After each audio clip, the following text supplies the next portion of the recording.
2, 1. Hello, and good evening. Welcome to Reviving Discourse, Episode 4. I'm Don, and this is Alex. Thank you for coming. Hey Don, how's it going? All right. I need to really quick update our title of the video.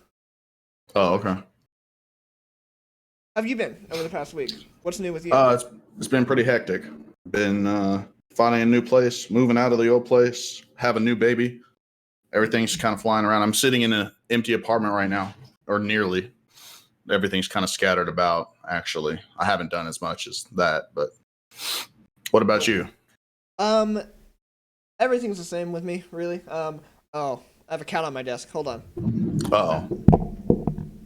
Oh, say hi. Oh, there's a cat. All right, off to a great start. Say hi to Leia, everybody. Hello. All right, so let's talk. Yeah, let's talk about. I heard your mom was a fan of the podcast. Oh, yes. Hi, Mom. She's Yes. probably watching. Probably not good. now because she's at work. But she'll watch later. So, Okay. We should probably save some of the good stuff. like what? Like maybe does God exist? Is that a good one? What do you think about that? You ever have an opinion like that? Does God exist? Yeah. Have you even looked at the Bible? Of course. The proof's in the Bible. Yeah. Yeah. Absolutely. Have you ever opened a page in the Bible? It says God like at least 3 times. Mm-hmm. Yeah. I have. I've seen that. I just kind of think that he does exist because I can't imagine this happening all on its own, personally. That I agree with. I believe there's an ultimate creator. I don't know if that ultimate creator is God. I saw a Ricky Gervais quote earlier. It said, so I'm an atheist, and there's like 3,000 gods, right? And Christians only believe in one God. So they don't believe in 2,999 gods. So they're pretty close to being atheists themselves. I thought that was really funny. Wow. Yeah, that is kind of funny. I mean, monotheism and polytheism are both kind of 2 sides of the same coin, I think. Yeah. I think that's a human application to something that we can't fully comprehend. Yeah, that's I think, yeah. That's what I think with religion in general, that the Bible is our way to try to understand creation. Mm-hmm. Doing a great job of saving this one. But what about the church being tax exempt? If you think that God exists, do you think the church should be tax exempt? Hard to say because I don't really know church services very much. We talked about this before, that we don't think, or you don't think that churches should be. This was during the political compass test. Yeah. You said that there's some church programs like helping the poor that we should leave there and not tax them for, but pretty much everything else they should be taxed. Yeah, if it's not going immediately out again, tangible, measurable way, then they probably should be taxed. But I think that in this country, especially if you're more right-leaning or conservative, you need the church existence because you don't want to support government-funded social programs for poverty. Okay. So having the church there, someone that wants to volunteer to donate money to those people, is the only system of support in America that we have. If you take out all of the social welfare programs that the government provides, and the mix, go ahead. What about TV and evangelists? Say that word for me. And evangelist. Thank you. Who televangelists, as they call them, who are making a lot of money. So, do you know where Joel Osteen's money comes from? I actually looked this up the other day. Donations. Right. That and book sales. Book sales. Okay. Yeah. So did you know that going to one of his shows is completely free? You could just go in. That's awesome. Yeah, I didn't know that. I thought like he charged admission at the door, but no. Everything you don't have to pay him a dime, and he'll talk about it. I thought that like he was. You came up with a point that said that you could give him money and then you get into heaven or something. You remember saying something about that? Something like that. Indulgences with the Catholic Church, etc. Why did you say that? Well, because he's prosperity gospel, what he preaches is kind of like focused on that. If you listen to his sermons, and they are sermons, I'm not trying to take that away from Joel Osteen. Like you said, he's letting people sit and listen to him for free. But all of his sermons revolve around monetary issues and monetary gain. And one of the chief ways that he preaches about that is about giving. I should have brought up some example verses if I know we were going to launch right into this. Kind of got me on the Joel Osteen tip, but essentially, there's a lot of emphasis on tithing and donation, and that it will be returned to you. And he explains that that's why he's so wealthy. A lot of the times. Do you not think that's why he's so wealthy? I know that's why he's wealthy. What are you talking about? He says that he's so wealthy because of that, so you should do it too. Is that what you're saying? He's saying. Yeah, a lot of the time. Okay. So, you're asking me if I think that he's actually wealthy because God rewards donation. Yeah. I mean, I think it's biblical to donate 10% to the church, but I mean, the church is not a building; it's an idea. A lot of the time, right? So if you don't qualify as a church and you're giving that money to something else, then I don't think that's biblical. But I mean, you can't argue with some of the verses that I know that for a fact he uses. Okay. There's like about you'll receive it back tenfold. Let me think. How do I escape from this? Anyway, I don't want to make enemies with your mom. No. Any longer. I just want to know why you have those feelings. I do want to apologize. Go ahead. You come from a religious background, so you would understand it more than me, which I've gone to church less times than I have fingers on my left hand. So okay. You'd know more than I would. Yeah. I mean, I know that there was a term for prosperity gospel, but let me see here.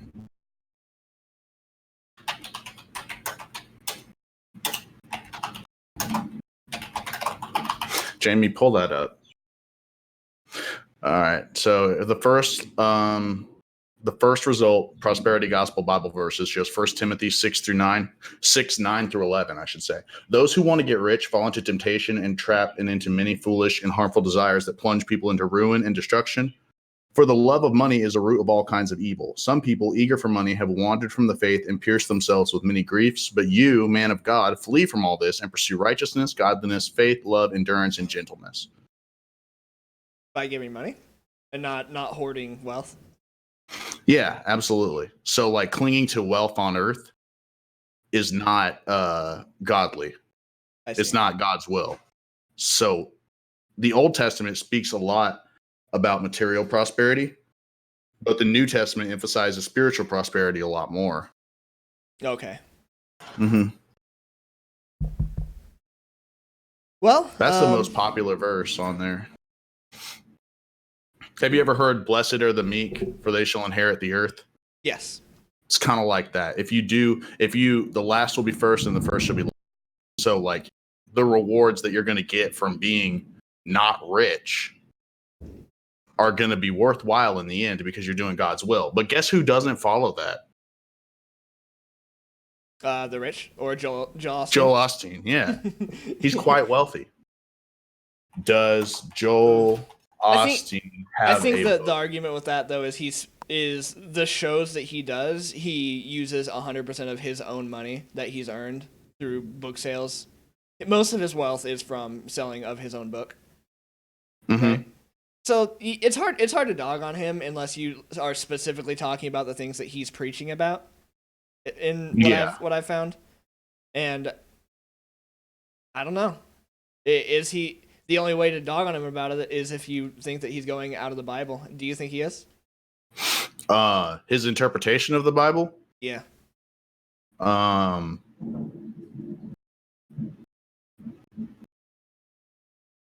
don't want to condemn him on what I've seen from him because I don't want to.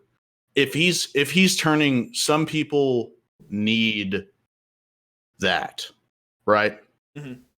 Some people really do need that message. It's Yeah. relieving to know. So if there's one person in the world that he's helping get closer to God, Is it worth it? it's kind of worth it. I Okay. mean, but if you're like, does Joel Osteen have a yacht? Expensive things owned by Joel Osteen. Joel Osteen sails luxury yacht through flooded Houston to pass out copies of his book. Is it? Oh, okay. Alrighty. So enough dogging on Joel Osteen for now. Yeah, sorry. We'll go on to different subjects. Let's see. Bottled water. Bottled water.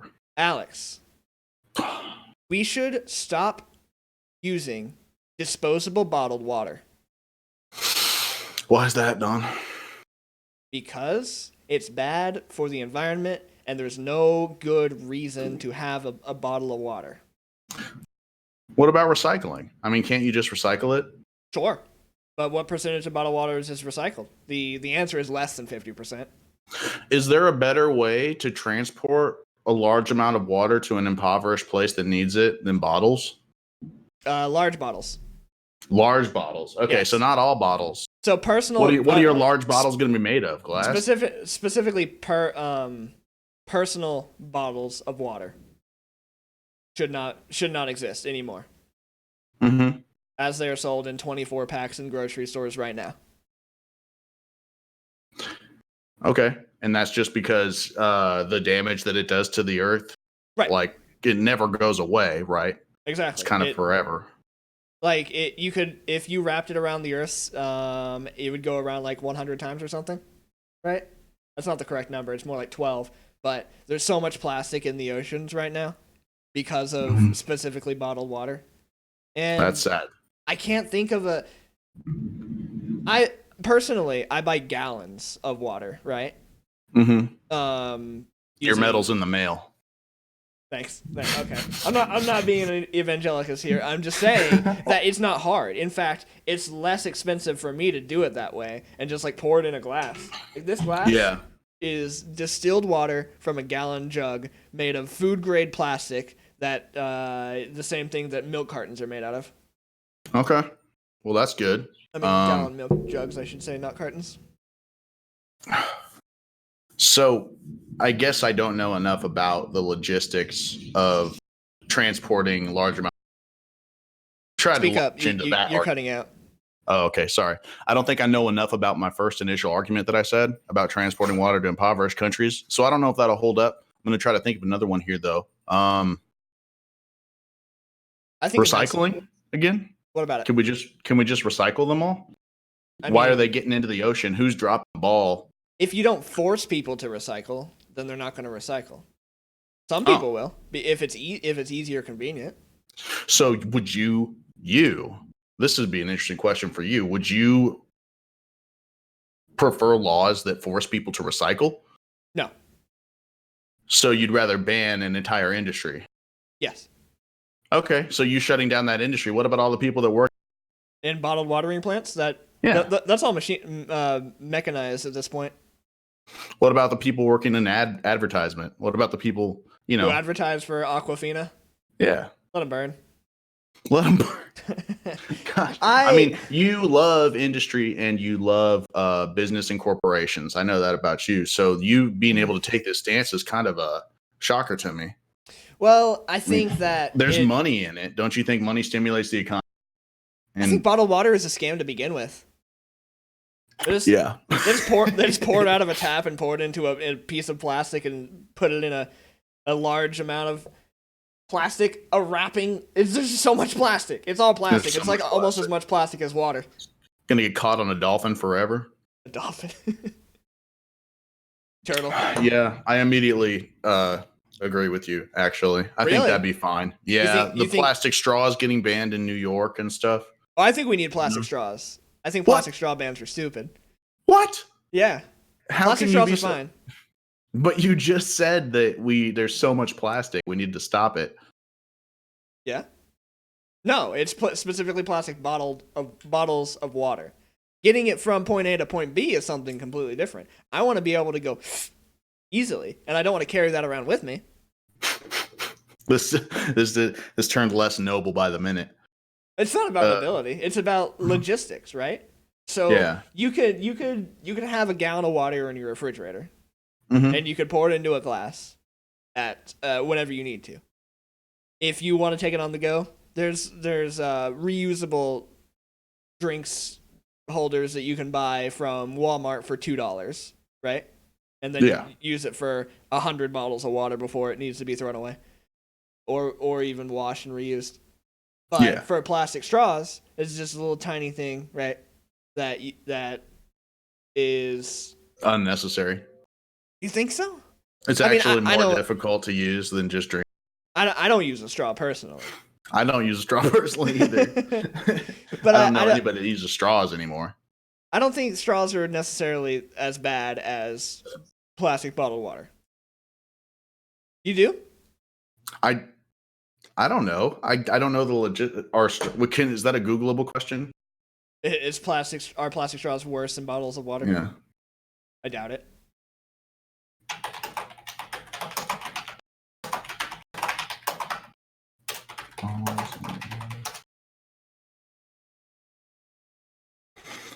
Six plastic items that have a bigger environmental impact than straws.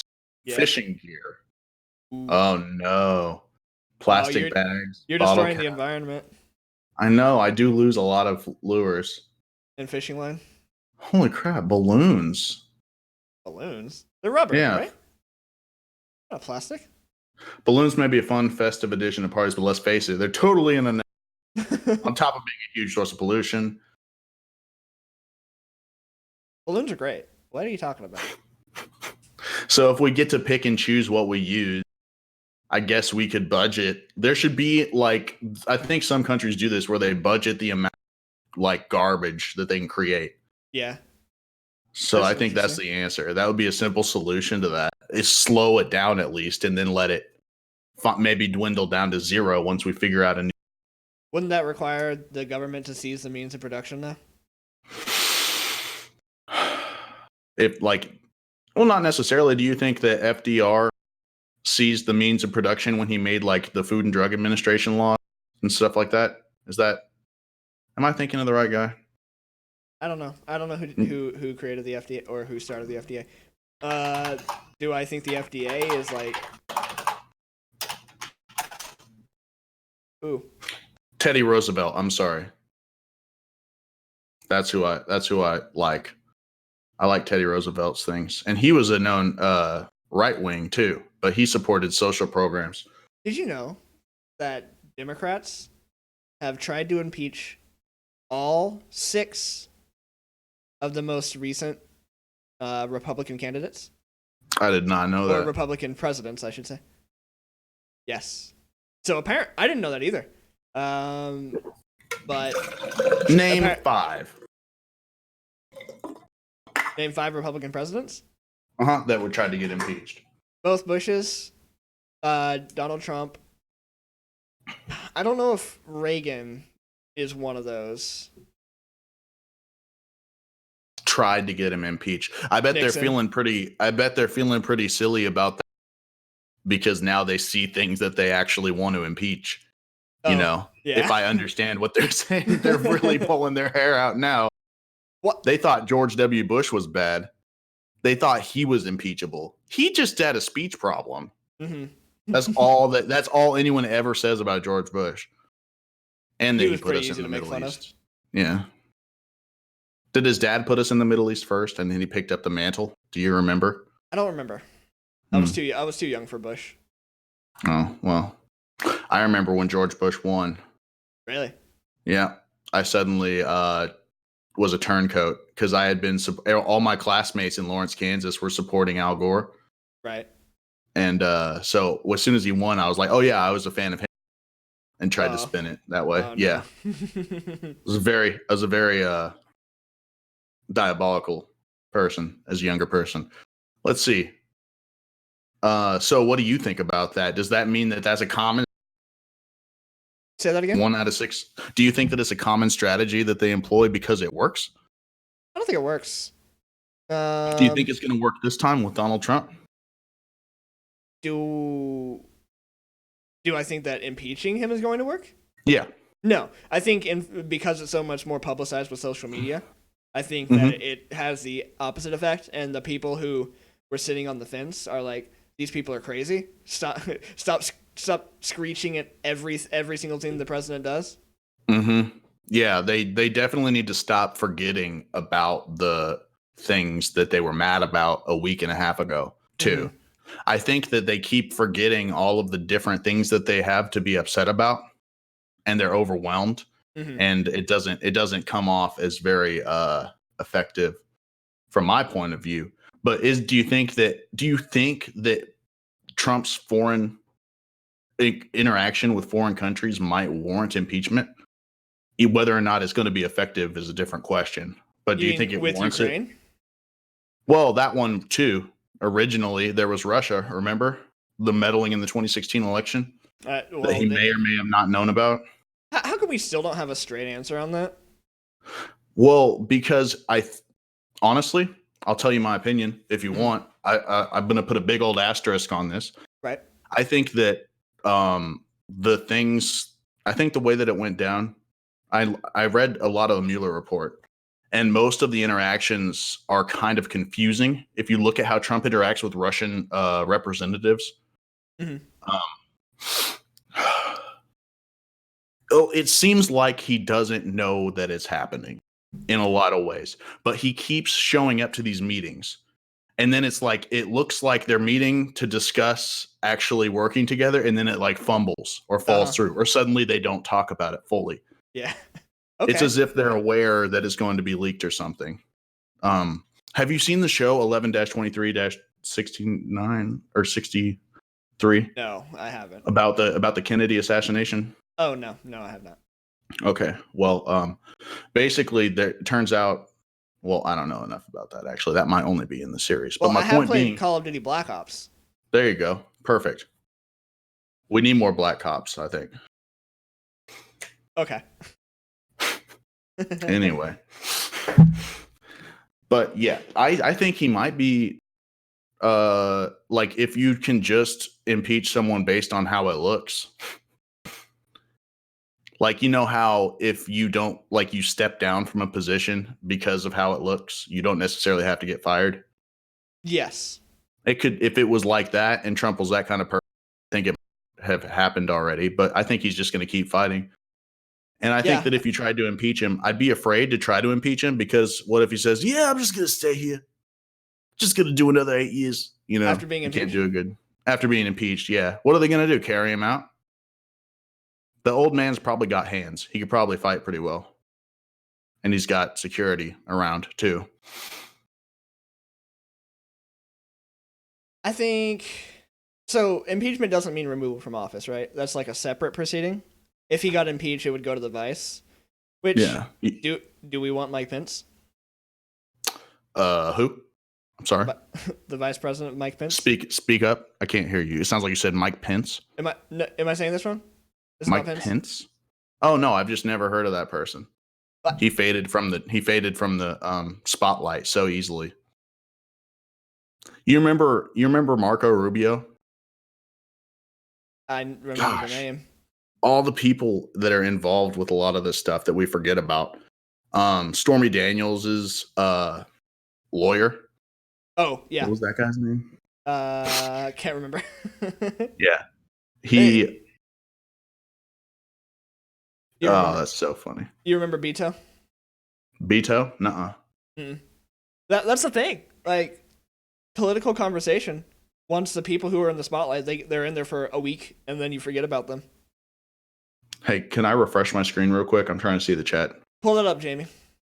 Yeah, be right back. What? Are you okay?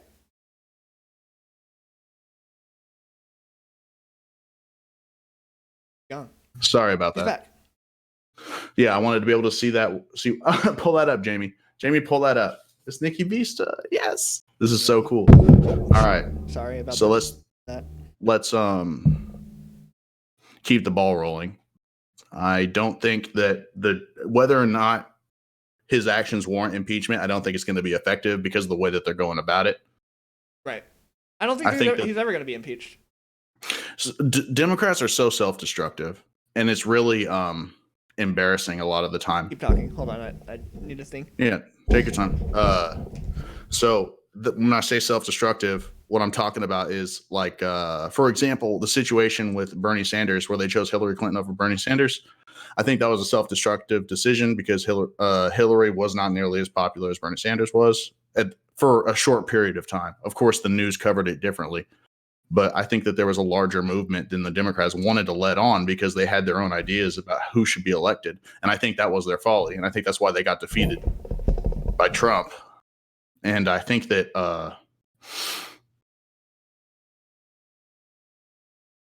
okay. I'm back. Thank you. Yeah. You're welcome. Okay, so let's see. We need a topic. Where's our resident Canadian? Yeah. There he is. Romwind. Romwind, sir. Oh, you were talking about Beto. Okay. Who do you think the Democrats are going to choose for this time? The Democrats? Mm-hmm. Not Bernie. Not Bernie. Yeah. You did. It's almost like you just heard my rant in your head. Oh, were you talking about that? I didn't hear you. I was definitely talking about that because Democrats are so self-destructive. You remember how they treated Bernie Sanders? Yeah, the last election? Absolutely. Mm-hmm. It was awful. You know what's really sad? The worst part about that is Bernie started chilling for Hillary after that point. That's the part that made me sad. Well, do you think he's trying to do good by doing that? Like he wants one of theirs to win, even if it's... I think at that point he's just saying anybody but Trump. Mm-hmm. Yeah, I think so too. I also thought that Trump and Bernie were two sides of the same coin because they were both outsiders. They were outsiders that nobody liked, or nobody saw them as possible. And then they built up a movement and they wanted to make extreme changes. They didn't want to, they were further left and right than most people. Ooh. Tulsi Gabbard. Okay. So this is something I know nothing about. So before I look up anything, Tulsi Gabbard is a new Democrat who's probably running for presidential candidate for the Democrats. Okay. I think that she is a young woman who really doesn't like Donald Trump, and that's probably all I have. All right, let's see how close was that. She's 38. Ooh, that'd be like one of the youngest presidents ever because 35 is the minimum. Her intention to seek the Democratic nomination in the 2020 U.S. presidential election.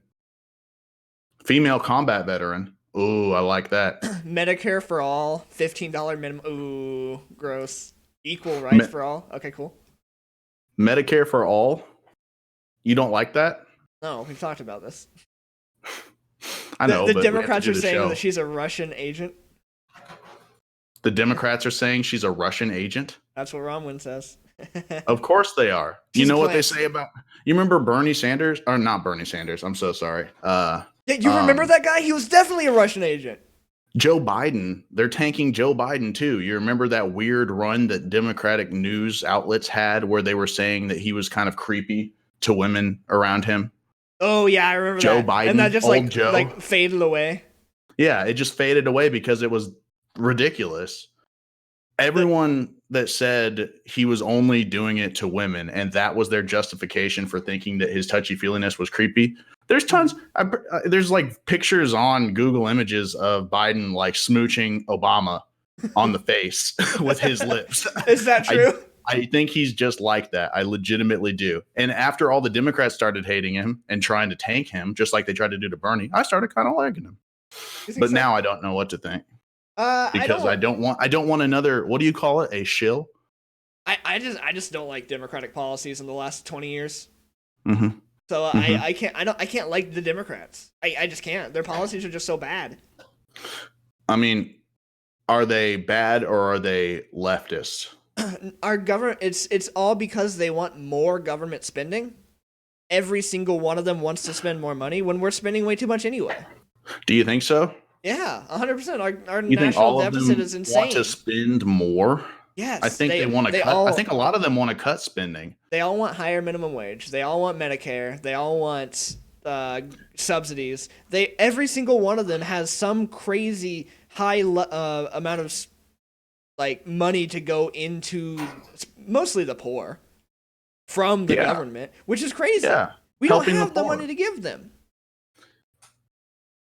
I say mean, them. They don't have the money to give us, I should say. yeah. I mean, I don't think that there's, if you think that there's not enough, I don't know. I don't want to keep harping on the defense budget. I've already said my 2 cents about that. The But defense budget. surely there's ways to make government spending more efficient. And I wish that there'd be some emphasis on that with the Democratic Party. Or If there was, then I would support it. mm-hmm. But What about if there they? never What is. about their Democrats are the only ones attacking big pharma though, and I know we both kind of agree that big pharma's messed up. Yeah. But they want to. What they want to do, and I know this is what you don't like about it, is they want to take down other corporations too. It's just like every other movement that the far left starts launching. It's just everybody's going. Everything must go. Nobody's safe. Nobody's sacred. Take them down. It's not just the left attacking pharmacy. Did you know that Donald Trump tried to sign in an executive order saying that the pharmaceutical companies have to say the price of their medication in their commercials? Oh, well, that is fine. That's kind of off the wall. It got shut down because it was found to not be constitutional by the Supreme Court. Really? Yeah, isn't that stupid? They don't have to say how much their medication costs on TV because it's not constitutional. Well, I don't know about that. I think that even if they told you, yeah, you can never afford this, it doesn't help. Well, you know what I mean? It makes people go to the doctor and say, hey, what about this? They're like, okay, I could prescribe it to you. And then they get to the pharmacy. Yeah, that'll be $7,000 a bottle. Mm-hmm. I've recently had to struggle with that with the medications that I take. When I had that stint without insurance, it was just like preposterous. It was like a physical, the stuff required to make medications. It's such a cost-effective strategy to hike those prices up so much higher because the insurance companies will pay for them. Is that right? Yes. Okay. So if you have this middleman, these insurance companies that are just like handing out money, you're going to rack up the prices as high as you want and then just shake hands behind closed doors, like most problems that I think happen in America. Most insurance companies will actually only cover the generic versions of drugs. Mm-hmm. So it's kind of hit or miss there. So who's flipping these drugs then? Who are the big spenders that make them think that they can charge people for that? It's for medications. I believe it's that drug companies and also the companies who make generic versions of those drugs, they are in communication and they hike up each prices together because because at that point it's two companies selling two different or two of the same medication, right? So they can't be violating trust laws, but I think they are. I'd agree with you there. That's one corporation that we corporate entity rather that. Well, I don't think that the government should go into the market and force regulation on most things. I don't think they should on things that aren't a necessity for living. Like I think there should be significantly more regulation on pharmaceutical companies, specifically for medications that people require to live healthily. Yeah, that's really disappointing to me that they would choose the thing that you have no choice about to attack you with. But the government stepping in, a lot of the problem is like this laissez-faire general idea where American governments can't negotiate with overseas companies in regards to drug prices. Did you know that? So why don't we have that? We don't have to follow copyright of companies who manufacture things overseas, right? Follow copyright. I don't follow. If something is made in China, then it can just be made the same exact way in the United States if we know how it's made, right? Right. So why don't we just have a company in the United States that's making it? I guess that's not really well thought out though, so I'll retract that for now. We pretty much agree on pharmacies. I know you want the minimum wage to go up. I would like the minimum wage to go up. Yeah, weren't you yourself saying that the dollar has inflated but minimum wage hasn't? No, I didn't say Isn't that. that what you I said said? the Are you sure? dollar has inflated, but wages have not. Not minimum Wages have wage. not gone up. Yes. I think minimum wage at 7.25 is probably too high. I think Hmm. that the issue is we have an inflow of cheap labor and from people who need these jobs because they can't work anything else, specifically from poor or underdeveloped countries, and they come in and they specifically illegally. The legal migrants are different, but illegal immigrants can find jobs at minimum wage places because there's such a high demand for it. So And you, that you blame that on illegal immigration exclusively primarily and not on you think that seven how much did you say was too high? 7.25, How much would you prefer? probably around 6 or 6.50. I don't see how that helps your illegal immigration situation. But Well, the thing about it is people if they can if people don't want to work at minimum wage, then they don't, right? Do you know of anybody who is not qualified to work a job that gives more than minimum wage? Do you know a single person who wouldn't be able to like do the work we do or work at our company? um I don't know. I are you so you're saying like someone who wouldn't be able to hang with a minimum wage job? No, no, no. I'm saying, so, do you know anybody who wouldn't be able to work at the job that we work at? Me and Alex work in tech support. I mean me on a bad day, I would say. But you I'm do not it. Yeah, I do it. I mean, I don't know if I don't at risk of disparaging Americans. I would say there's probably some people that struggle with working really technical jobs Sure. that require. I think that's a discussion that brings me back to my classism in America argument, where there's a filter on society where there's certain people that are in poverty that never learn how to interact at, like, for example, a college level or Hmm. like a professional level. They don't understand what clothes to wear or what terminology to use. They've never heard of think tank.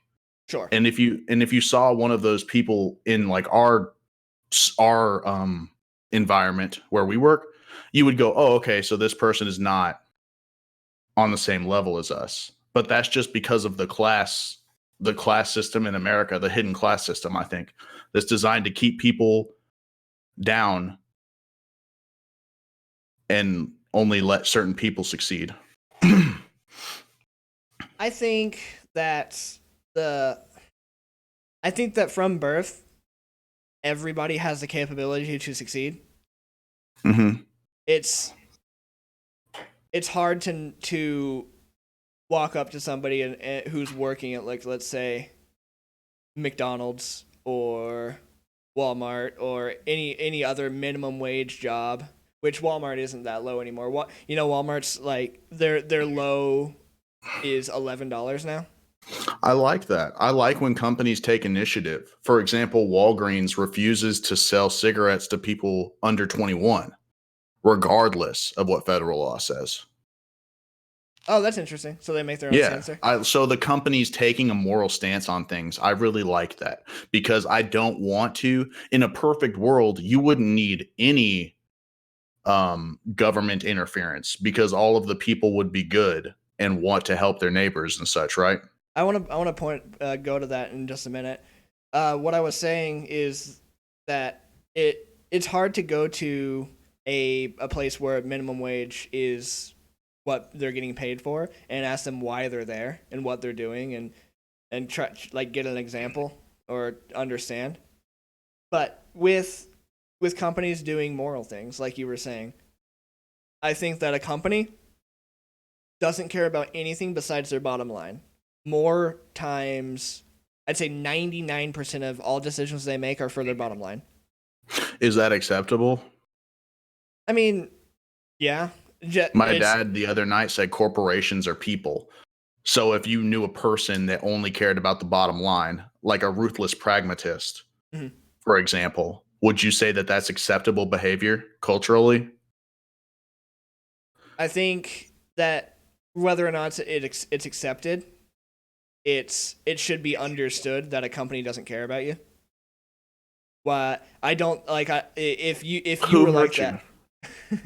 Well, for Just instance, let me give you this example. You know how companies will change their Twitter icon to a rainbow flag on Pride Month, sure. Yeah, you showed me that. We were having and, a good laugh about that. and then they just change it back the next month and forget about it. Hmm. They don't care. They just want to make more money from you. Like Yeah. Burger King with a rainbow Whopper for their icon. They just want money from the LGBT community. They're playing people. Well, isn't that the existence of government oversight in the nutshell? Is to impose morality onto a immoral world? The government.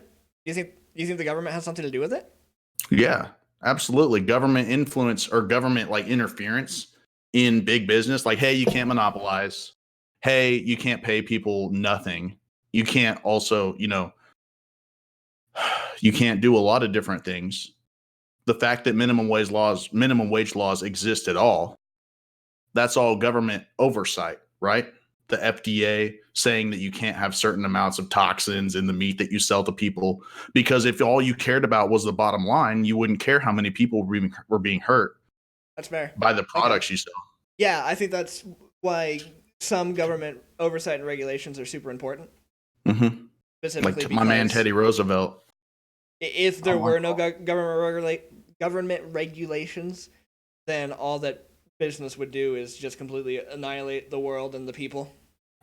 There's a popular Christian ideology about that just says if we can get everybody to be better Christians, then we won't need any government interference at all.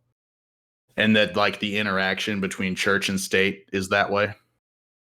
English is hard. Thank you for pointing out my horrible stutter. Are you getting trolled in chat? A little bit. Oh man. Uh, English is hard. I it studied is. English. It's difficult. It doesn't even make sense. Why am or I were, you know? Hmm. Hmm. All right. So, is it okay to make fun of people?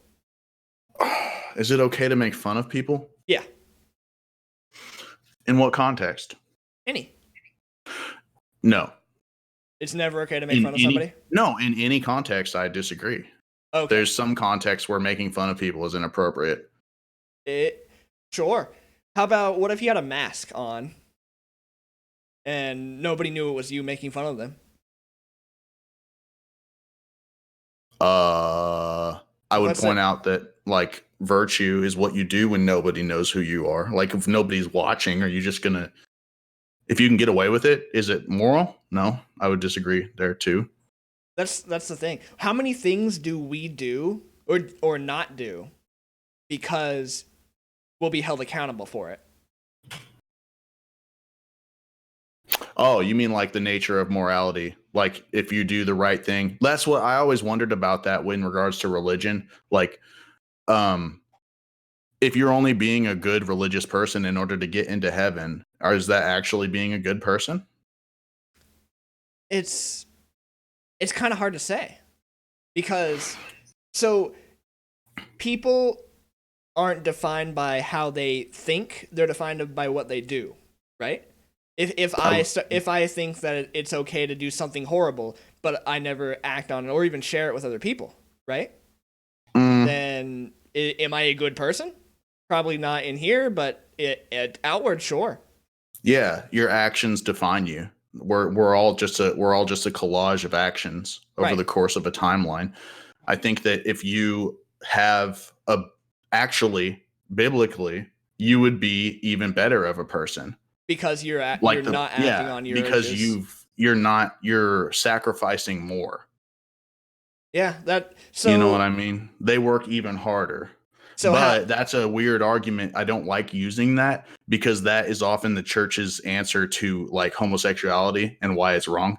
It's Uh, like, oh no, they just have to work harder. They're more blessed if you think about it. And it's actually just discrimination, I would say.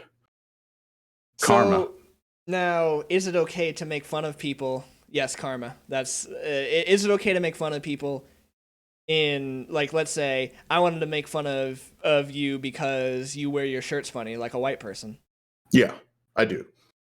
So is it okay for me to make fun of you for that? Yes, because one of the fundamental attributes of comedy is punching upwards. And I'm definitely of a higher social rank than you are. I succeed more than you.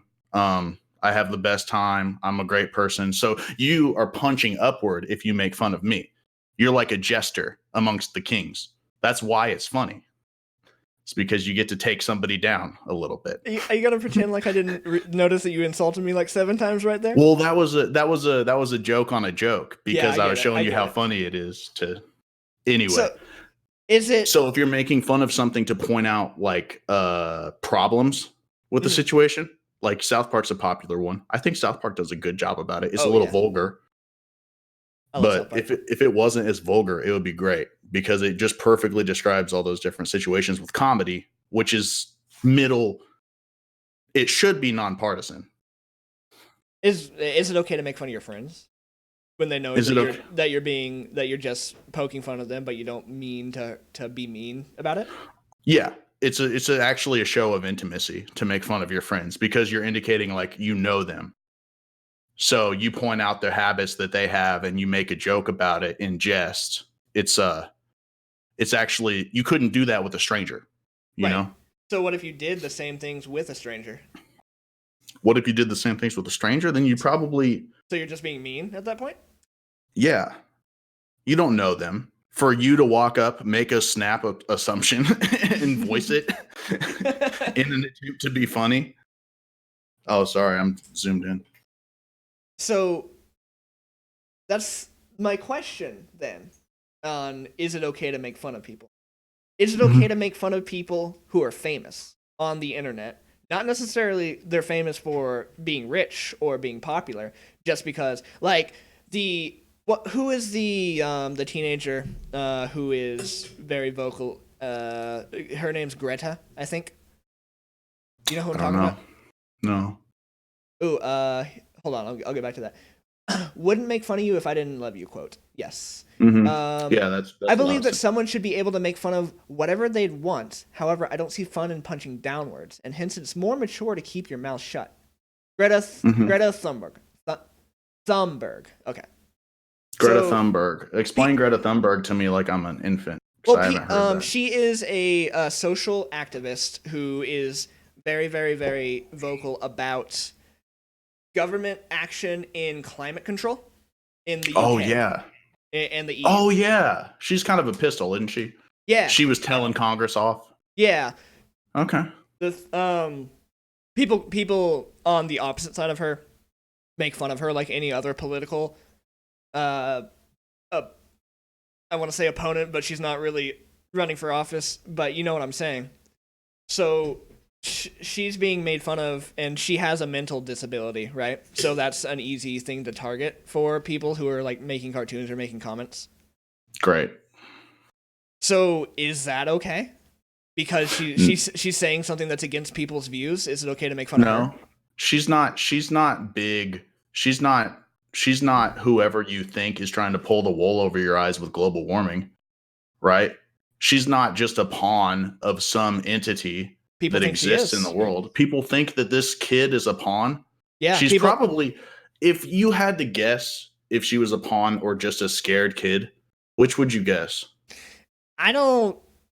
I would guess that she's just a kid who. She's just a scared kid. That's why it makes me so upset that they would attack her like that. I Because, think that letting or her parents letting her go into that position is abuse because she's going to be targeted for the rest of her life by the people who don't like her, and they knew that.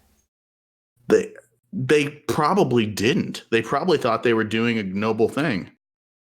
And they So didn't think that anyone. Yeah. I mean, I think that all of that comes from if you're taught in school that it's a good thing your whole life, and all your sphere of influence around you tells you that it's a good thing to want to try to save the world, and you believe that it's going to save the world if you can take action, and you take action, then I think that's a good place. It's like whether or not you agree with the war in the Middle East. Are the soldiers brave? Absolutely. Hmm. Are they doing something good in their hearts? Yeah, absolutely. Okay. I'm sure there's, yeah. Would it be okay to make fun of her if she was just spouting nonsense? That wouldn't help anybody. What spirit, what kind of influence does she have at that point if she's just spouting nonsense? I think that the only reason people are making fun is because they're Just afraid because she that it has a would ground, work. she has somewhere to stand on. Whatever she's doing, it's threatening to people who oppose her. Okay. That's why they would attack her. I don't think it. I think in political discourse, it's never okay to make fun of anybody for any reason. Say you cut out like, a little bit. I don't think it's okay for anybody to make fun of anyone in politics based off of anything other than their arguments. Yeah, it's not engaging. It's a cancer to make fun of someone because they wear a golden wig and paint their skin orange. It'd be okay to make fun of someone because they say that God talks directly to them and that's why you should listen to them. I think that's different. But because if it has nothing to do with their politics, you shouldn't make fun of them for it. That's why I hate whenever they go for that low-hanging fruit. Like Stephen Colbert is a pretty bad offender.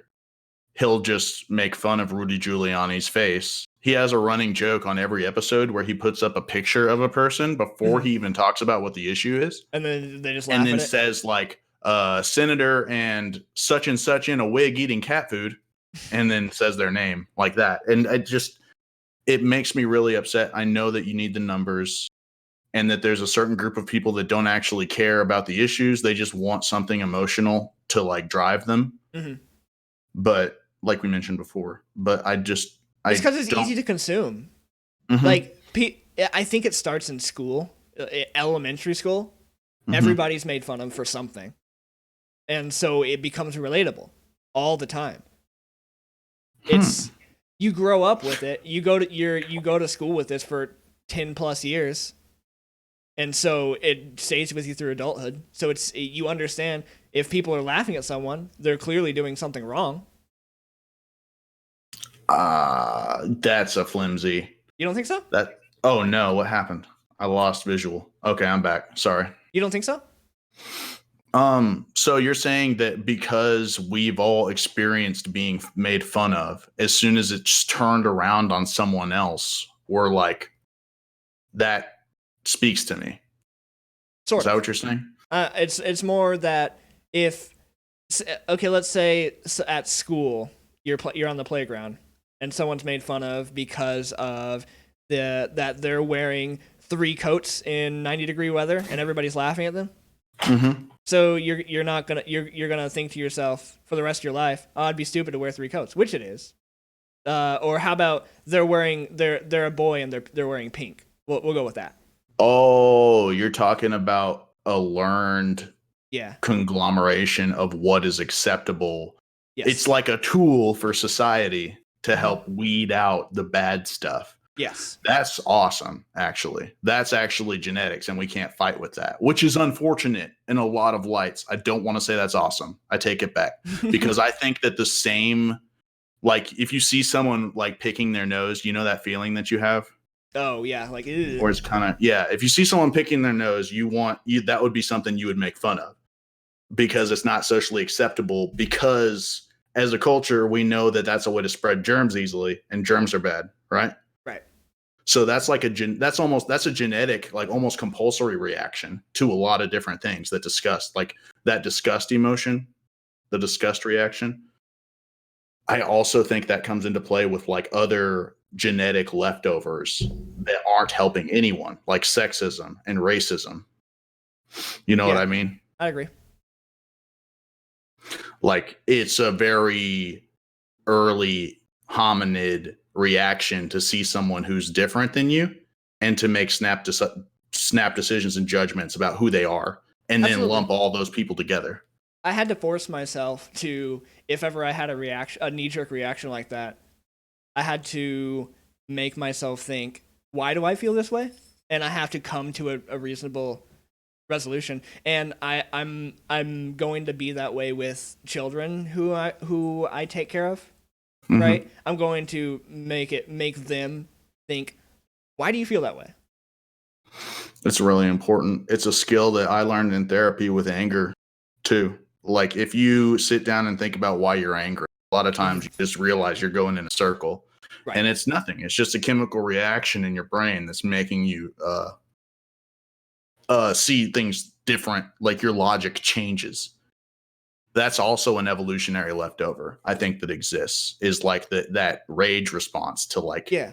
That's the problem in politics today, is everyone wants to be mad or sad or laugh at, and just go with their initial gut emotion, and then they carry that with them into their next conversation. I think they keep that. Yeah. I think the internet and Twitter, like we've talked about before, is really responsible for that, because the people have this like shrine to themselves. Yes. Where they can worship themselves through these social media outlets and only post the very best things about themselves and make a perception and look at other people's little perceptions and think of them as a real person.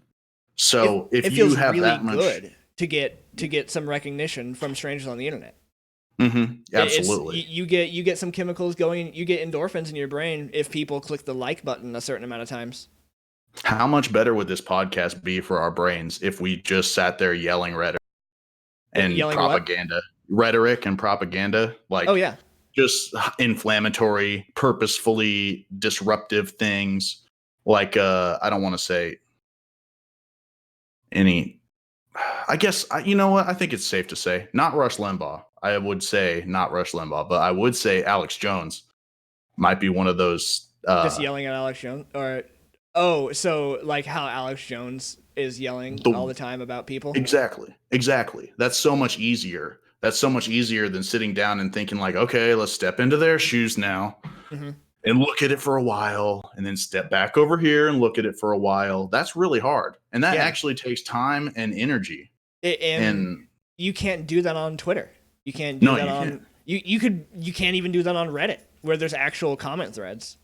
Yeah. If you try to do that on Reddit, Reddit has a political places for specific sides, and they will silence the opposition. Oh wow, really? Yeah. They'll say it goes against their terms of use or whatever. I did not know that. It's sad.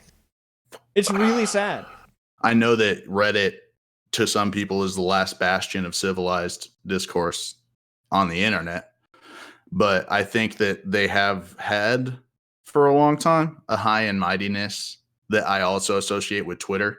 Like, you only have 160 characters, so the thing you want to say has to be like snappy and sarcastic and insulting all at once. Yeah. And it gives people this like they're authorized to preach about something like that, you know? Right. It's frustrating. That's why I don't use any of that stuff. I try not to. There's a website called Funny Junk. You heard of this? Am I pronouncing that right? Funny Junk? Donald was born on Funny Junk. So for people that don't know, this is a website that I swear by. That it's not super huge. It's not as big as Reddit. It gets about 7 million views a day, right? And it's been steady on that for the past month or so. At the beginning of the year, it was at 1 million. It somehow fell down 300,000. I don't know. But the thing about Funny Junk, as in comparison to any other social media website, or well, I won't say any other popular social media website like Twitter, Facebook, Imgur, so forth and so on. They don't their moderators don't delete posts unless it breaks the law. That's the only time they delete things. They don't delete them if you put something in the wrong place. They don't delete them if you say something they don't like. The only filtering system they have is by other people, with a little green thumb up or a red thumb down, and it just keeps track of that. It doesn't even hide them if they reach a certain amount of thumbs down, right? Oh. So there's no silence to it. It's just people talk and people get mad, but it's all there for you to read. You could read something that someone got mad about 8 years ago on this website because it's still there. Do you think that that's what kind of power does this funny junk wield though? I mean, it sounds like it'd be a good thing, but well, it's just a bunch of stupid people saying half thought out things. But I don't think that I think that's how all social media should be. Is people shouldn't be silenced. I think you should leave it up to the person reading the media to be able to get their own. So you are one of those people that thinks that free speech would apply to social media. No, I don't. I think that Mark Zuckerberg can have whatever he wants on his platform. However, I think it's healthier for the platform to have people able to say whatever they want. So you think that a good platform wouldn't ever filter out content unless it breaks the law? Right. But it's their website, like you said. So how do you square that? How can you come to terms with that? I think they have the ability to make their website not as good.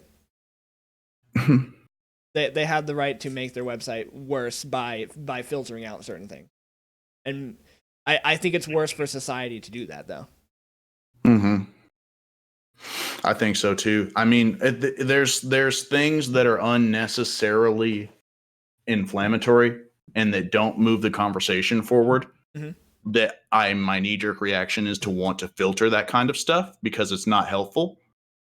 But that's a slippery slope, I think, as much as I hate that phrase. It is a slippery slope because you can start banning things, and then if the power to ban things goes into someone else's hands that isn't looking out for the best interests of people, then they can ban things so that it would appear that their side is the only one with a voice, or that the only people from the other side are actually like violent and dangerous, and like have all these posts removed because they violate the terms of use. You don't know what the post was. You just know that it was removed because somebody was being bad, quote unquote. But so don't you think that? Go ahead. When they're removing these posts, who are they defending and who are they hurting?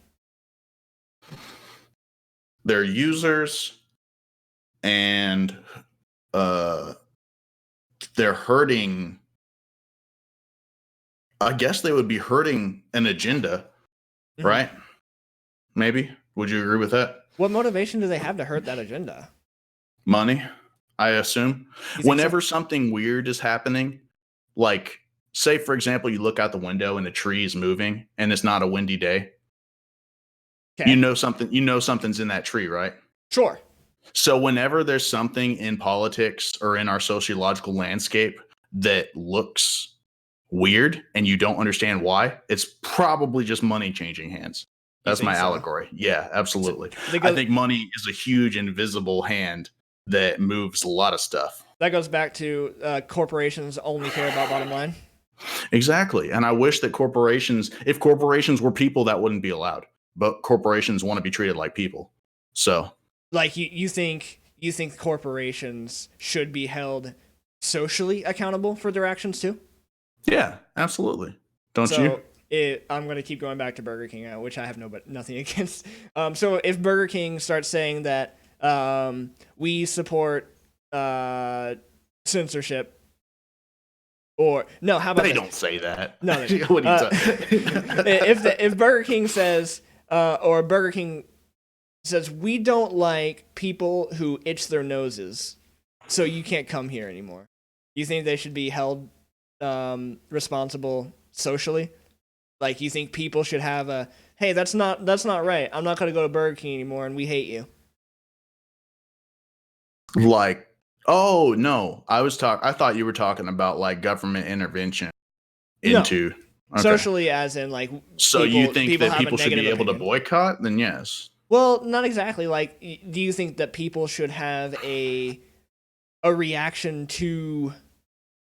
For instance, if you said to me that you didn't like the way I parted my hair and I took offense to that, and then Yeah. you went around telling people that I part my hair stupid, I'm gonna feel more negatively towards you. Right. Do you think people should have that same opinion with corporations?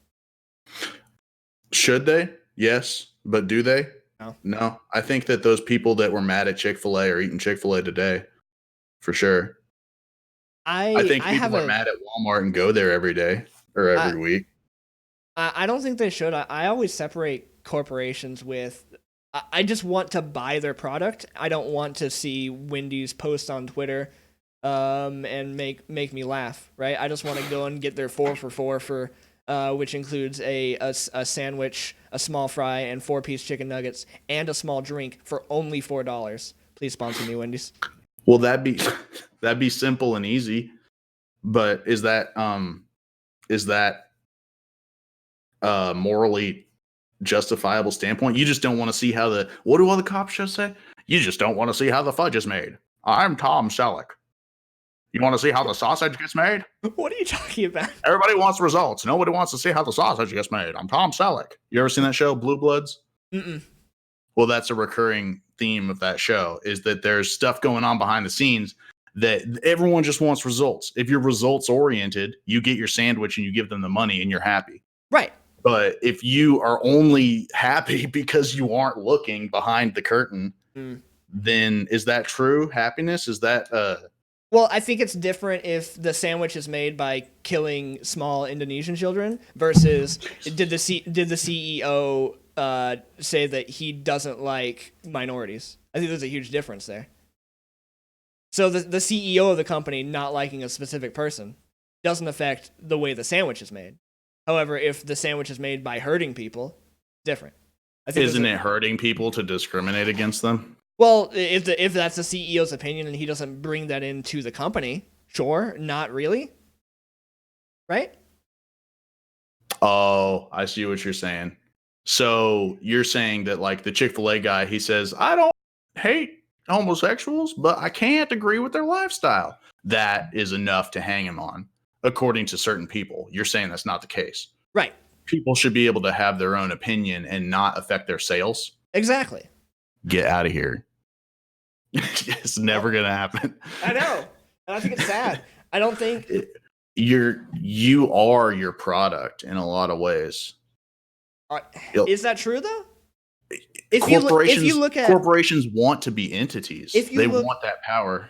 If you look at an art piece made by Joseph Stalin or Adolf Hitler and you don't know it's by them, does that make the art any better or worse? After you know them?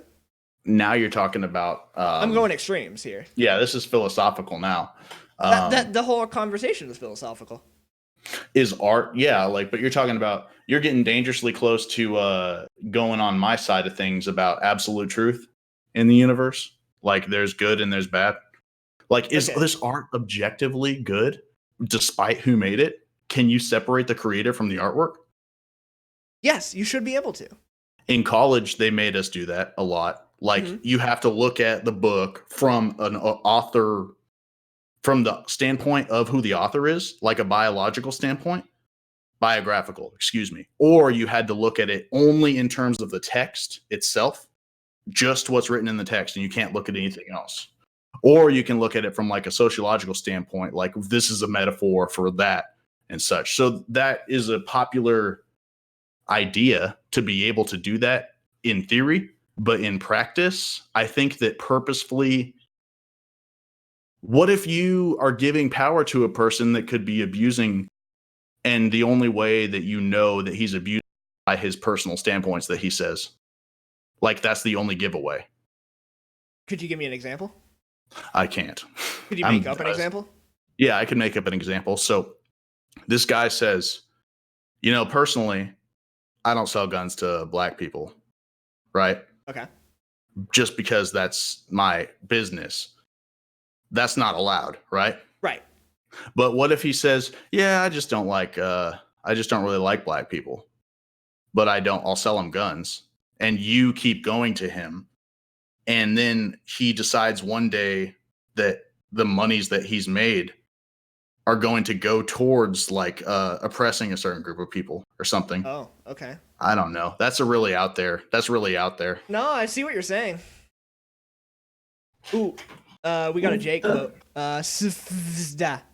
Oofda. Good quote. Apple said, It's hard to say. I don't think that anybody should be fired for their beliefs. I don't think anybody should be deplatformed for their beliefs. I don't think anybody should be permanently unemployed for their beliefs. Yeah, they should just have the decency to step down like the left wants them to. We shouldn't even have to make you leave. You should just want to because you're bad. Yeah. Gosh, I hate those people. Those loud, emotionally unstable defenders of imaginary justice that are just wielding. Those people are more of a pawn than that poor Greta Thunberg is, I think. Yeah, I think because they're actually being emotionally manipulated. Yeah. Being afraid of pollution is a logical thing. I think that's the difference. That's the difference between those two groups of people. Being afraid of someone else's ideas is tantamount treasonous, I would say. It's against American ideology, that's for sure. Like to want to shut down discussion, to make this person stop talking because you disagree with them, or to make this person stop selling things because you disagree with them. Yeah, absolutely. I think that's un-American. 100%. But then you have, what about what's that famous example with the people that couldn't get sold a cake because it was for a homosexual wedding? It's not. Let me clarify. It's okay.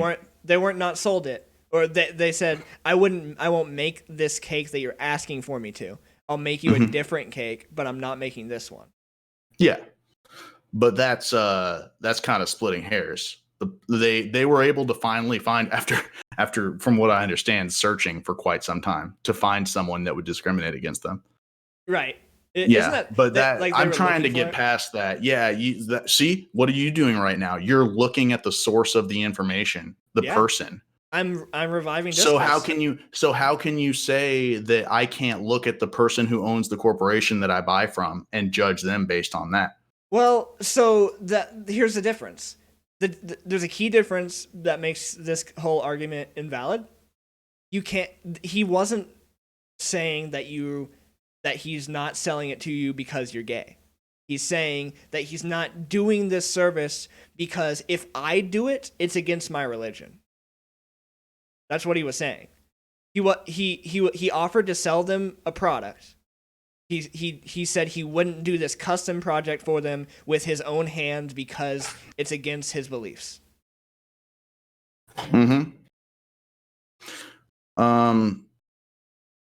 Okay, you got me there.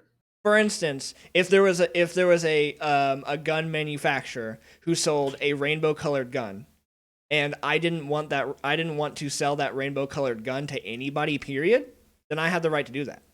You don't have to carry it. Yeah. Yeah, that's exactly the same thing. He didn't want to make that specific kind of cake. But surely there's exceptions to this situation that are actual examples of companies discriminating against people. Well, then the same argument could be said, like, if a shoe company doesn't want to make size 15 shoes, are they discriminating against people with size 15 feet? Those people need those shoes, right? They're just like anybody else who needs shoes. If a company doesn't want to make those shoes or a store doesn't want to carry them, are they discriminating? That's a good question. I guess they wouldn't be. I guess that wouldn't be discrimination. Your personal views can affect how people feel about you, though. I don't know how to square that. Well, larger women have the same issue with underwear, like bras. Walmart doesn't carry gigantic size cups. You have to special buy them. See, this is why. See, you can't make the government step in and make Walmart cater to people in that way, right? This is where my idea about upright corporations comes in. Your idea about what you cut out? Morally upright corporations, where you don't have to make laws to get them to do right. They just want to do right, and they don't only care about the bottom line. That would be nice. But the fact of the matter is, if they have made it difficult for you to shop anywhere else and get fair prices,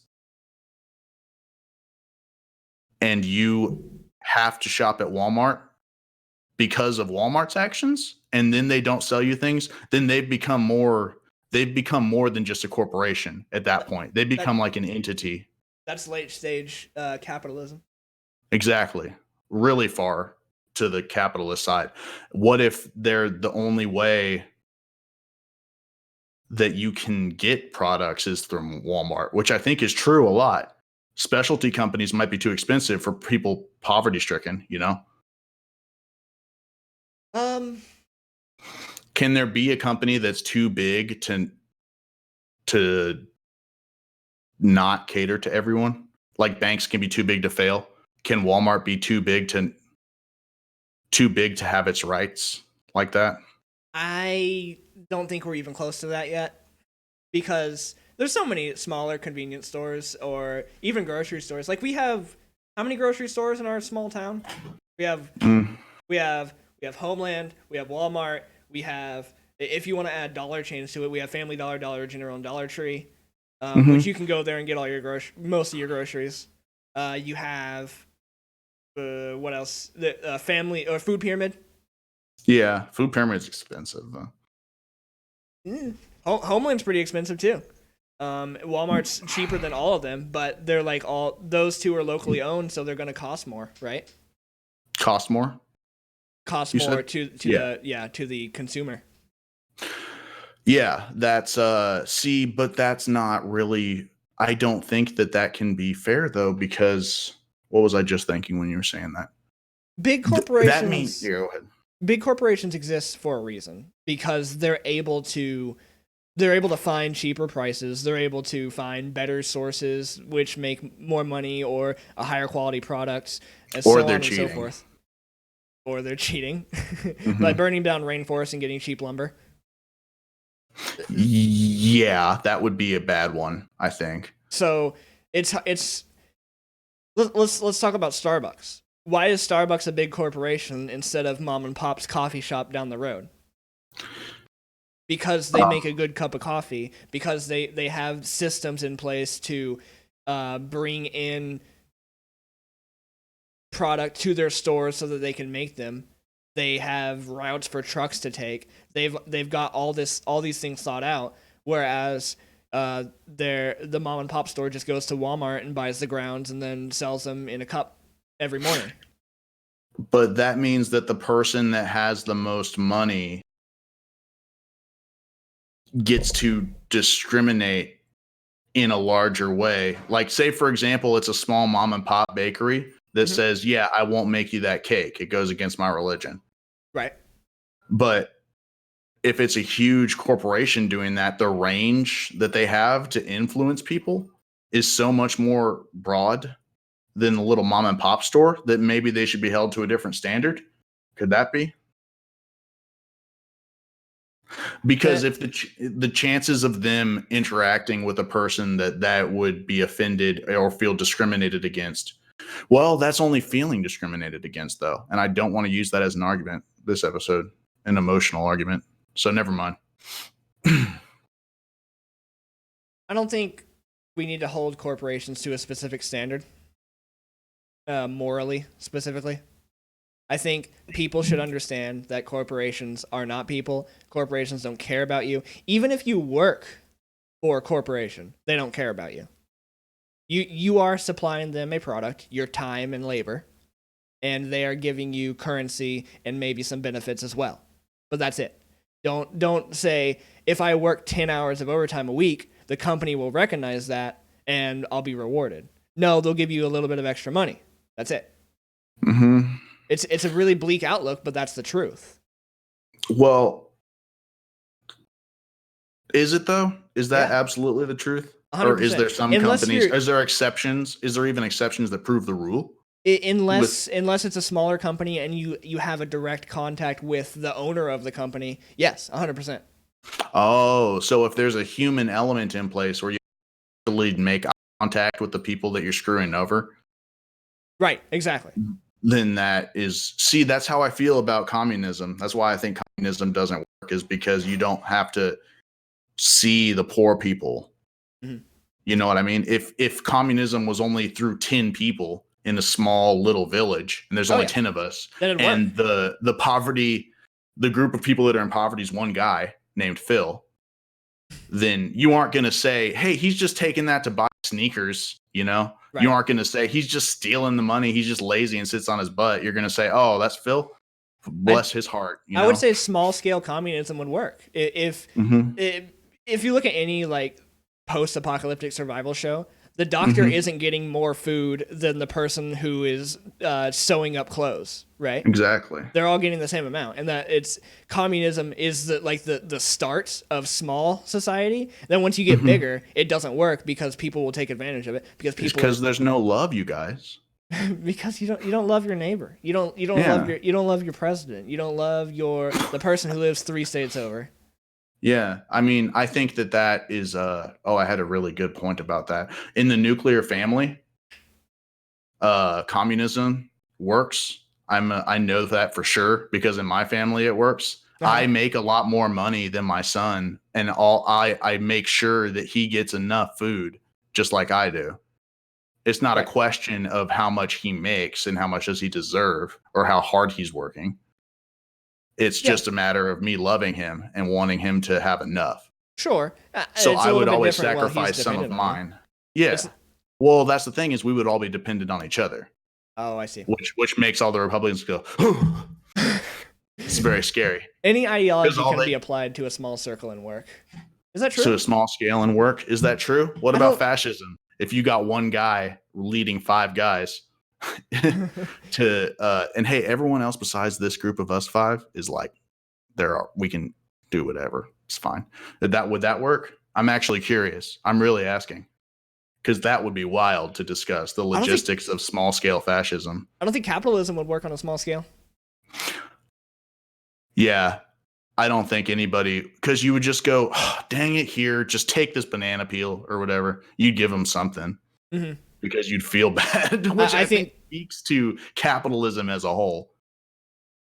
Yeah, does it? Yeah, I think so. I think that if when it's huge like this, it's easy for us to go, hey, in the end, it works out. Trickle down economics and such. If you actually have to see all the stuff impacting. If there was a major driving force and an attainable goal, then yes, then fascism would work, is what he's saying? Uh-huh. Well, yeah, that's one of the tenets of fascism, right? Is there's a divisive subject that everyone cares about. And they all have a united common enemy. I think that in small scale, yeah, sure, anything could work if everybody agrees, because it's easy to hold people accountable. The reason that large scale ones don't work is because there's some anonymity to it, where people are not held accountable. Like, for instance, if I don't pay $1 to hold on, let me think about this a little bit more. Say something while I'm thinking. I'll say something while you're thinking about that. So that is why, even though I have some left-leaning ideologies that I do like. I like the idea of people caring about each other enough to give a little bit in order to help other people out, like taxes. But this is why, like, for example, today, I was in the post office today trying to get something, and I had a really bad time. They weren't exactly helpful to me. Sure. And I wanted to say, you just lost a customer, but that doesn't matter to them. Right. Because there's no oversight, just like you were saying. There's no accountability held for this person back there just throwing it. They're going to get their paycheck whether or not this company's not going to fail. It's too big to fail. Oh, okay. I see what you're saying. So they get away with it. So what I was saying is there's some anonymity to it. Like, if I went to Walmart and said I'm only buying 3 limes when I really bought 4, and nobody catches me for it, I'm not going to learn a lesson, and so I'm hurting this company, albeit a very small amount, and to the point where if they were to chase me down for it, they would lose more money than they would get from me for fixing it. So I know it's bad to steal that lime, but if I don't, or there's nothing stopping me from doing so unless someone catches me right then, right?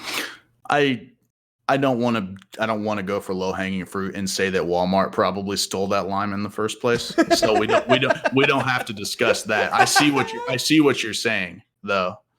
I definitely see what you're saying. Like So the it's okay drive 'cause they stole that to lime yeah, first? I think so. Absolutely. If you can get away with it, fill up those bags and get out of there. Just make it. I think that's Larger communities require policing to say, hey, are you doing what you're supposed to do? yeah. It's a lot easier to excommunicate 1 out of 5 people than I think that any society that requires policing, socialism and communism can't work. Mhm. If we live in a society, We live in a society. We live in a society. We live in a society. If we live in a society that requires policing, socialism and communism doesn't work. If we ever do live in one where you don't need police, then communism is the best alternative. But we will never reach that point in current society. Communism would be wild to an extreme. I was thinking about that when I was driving if we all had the same car, you know, imagine even just little things like that. We would all have the same meal. We would love when it's like, I don't know, meatball day in the cafeteria or whatever. Mm-hmm. If we actually had a common goal, like Romwind in the chat was saying, like, I think that would work. I think that would really work. Like, hey, don't have a nicer car than everyone else for no reason because we're trying to win a war here with an objectively bad entity, let's say, for philosophical purposes. That hurts the individual though, because then you're stifling creativity and identity, right? Does it? Well, or is that if everyone's driving the same car, myth perpetuated by the proletariat? The proletariat. I don't know if that's right. Don't look that up, please. I think that people should be able to be their own people. I don't. Yeah, if you want a nicer car, you should. Because if you I hold that ideal to people, can you talk about that for a sec? If you hold that ideal for people, then you're making a person who wants to branch out and be someone different and own a Bugatti. You're making that you say no, you can't do that. You can't be that person because everybody else has already agreed for you that you should own a Toyota, a small Toyota Corolla, right? So we'll never reach that unity. I saw a lot of new names in the chat today. We got Nikki Vista, we got Arasami Sam, we got Koki's mom. A lot of great people in the chat. And always Romwin. A small anarcho-communist state. What is anarcho-communist? Does it mean with a king? Communist state with a king? Oh, anarchy. What's the word for king? It's anarchy. Hello? What? I don't know what I was thinking. I was thinking monarcho-communism. Let's do that one. Have a king with communism.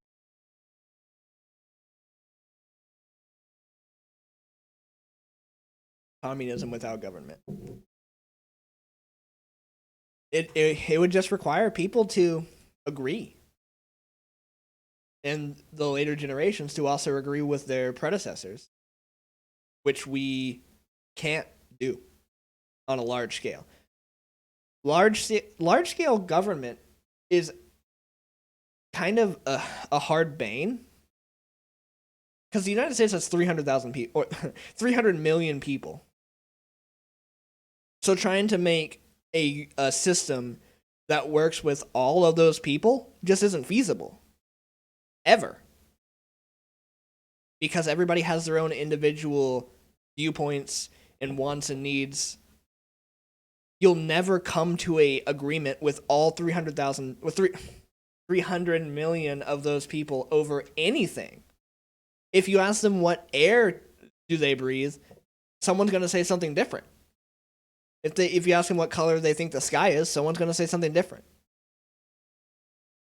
I think that large scale anything can't work on a perfect basis. He sure is taking a long time to pee. You think he's okay?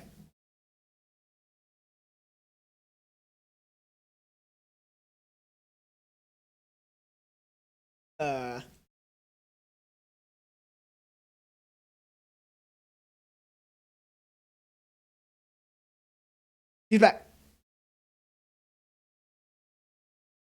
I'm doing this anyway. Sorry, everyone. I've been a little sick. Oh, wow. There's a lot of comments here.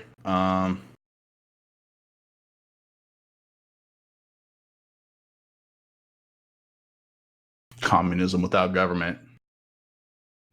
That's interesting. You know, my parents lived at a commune for a while. I think. Is that what you were gonna say? Mm-hmm.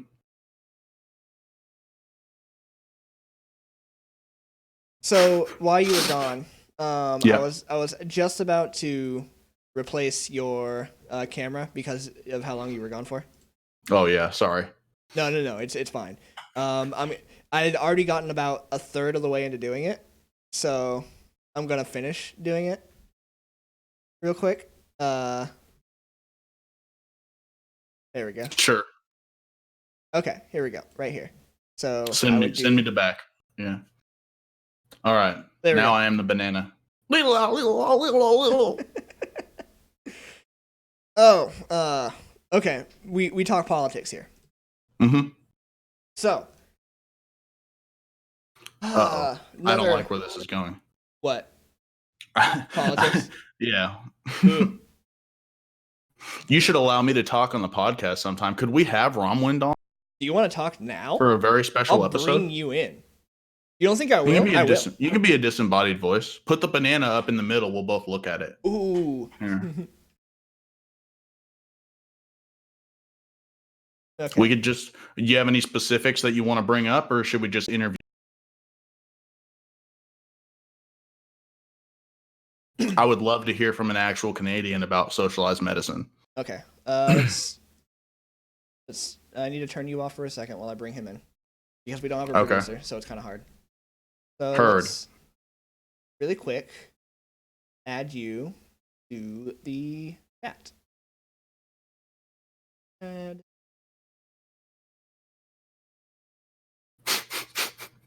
Did everyone just see your chat options? Hello? I have it turned off. Oh, hello. Hello. Hold The on, legendary hold on. Romwind. Okay, so we got Discord cam back, and then we could bring in the dancing banana Romwind. Hey. So hello. Let's first start with an introduction.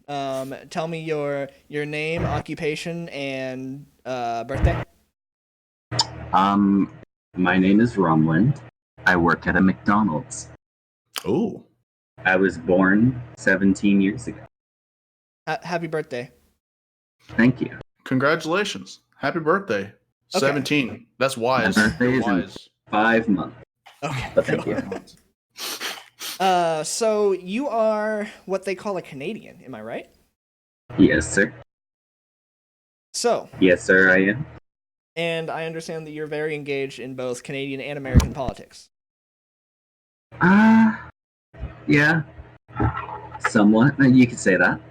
Do you do anything in school with it, or are you just a hobbyist? Just a hobbyist. If I actually shared my opinion in school, People would judge you for it. Uh-oh. Okay, I so feel like a lot of people would agree with me, but it's just I'm too much of a libertarian. So what do you think So- would be your most polarizing opinion? Yeah. Give a good example of something that you wouldn't want to say in school. Liberty or death. Liberty or death? Really? I- People wouldn't want to hear that? That sounds popular. In America, I could. It's a weird thing because in Canada we don't really have the same rights that you guys have. Right. We have a Charter of Rights and Freedoms that allows freedom of expression, but no one's really willing to stand up for freedom of expression in this Oh, country. that's sad. There was an introduction of hate speech laws I back heard about that. 2014, 2015, and now they added anti-Islamophobia laws, so you are not allowed to criticize Islam. Why? Honestly, not sure. Wow. It all started around the immigration crisis from Syria and the refugees coming. There was an uptick in Islamophobia in Canada, and over in Quebec, there were several mosques that were vandalized because some people were very polarized about the issue and did not like the Muslims So that were coming in. do you think these and these laws are actually to protect those people, or do you think they're just like virtue signaling and saying that no, we accept these people. Look at these laws that we're making. Good question. Sorry, I have a hard time coming up with sentences here. It's very much virtue signaling, I believe. Our government has pushed a lot of virtue signaling. Like, as a recent example, just to get away from the Islamophobia thing, we are banning assault rifles again in Canada. Why? Do you guys even have completely shootings? unprovoked. There are a couple of shootings that do occur in Toronto. It's our largest city, I believe. Okay. The majority of our shootings come from Toronto. And the way our government looks at it is that Toronto crime, or the gun violence that occurs in Toronto applies to the rest of the country. Mm-hmm. Many years ago, a city I live nearby, Edmonton, had a huge crime epidemic, and I can't speak sentences today. That's okay. Here, You're good. there's a question. There's something in chat. Condemn Islamophobia and all forms of systemic racism and religious discrimination. You cut out, brother. Condemn Islamophobia and all forms of systemic racism and religious discrimination. Said about 4 or 5 times. It's legit just systematic illegal stuff. Could you extrapolate on that? Can you make it bigger so I can see it too? It's as big as it will go on the screen. Can you not really see it? I see a picture of me on my green screen, and then I see his little thumbnail, and then I see our screen. You know what I'm talking about? Pull up Twitch on your phone. Good point. Oh, I have. Back to the gun problem. Mm-hmm. Our current laws do not allow us to have anything that's any way related to an assault weapon. Our current magazines are restricted to 5 bullets. That's just without a non-restricted license.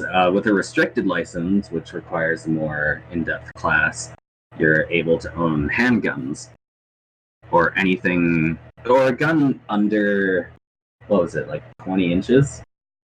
But a handgun cannot be shorter than 6. Okay. Wow. So their response is to ban handguns and ban anything that is semi-automatic in this country. So you can't have assault weapons. You can't have like a fully automatic rifle. Never. How do you get a stump out of the ground? I don't. Without an assault rifle, I don't know how to do that otherwise. For real. And the sad thing is that our gun laws were already pretty.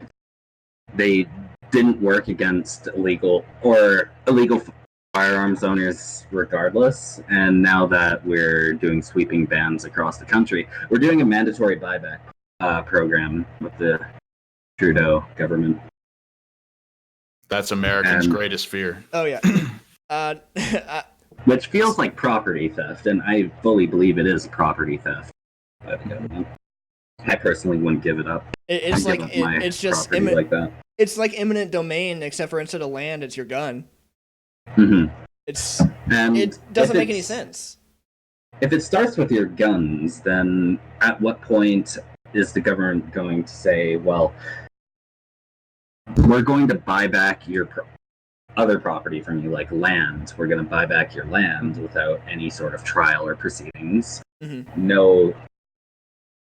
Well, I shouldn't We say. have problems with that in America too. It's called eminent domain, where the government will come in and say, "Hey, will you sell your land?" And if you disagree, they just take it anyway. Take it anyway. Essentially, yeah. Yep. That's a problem.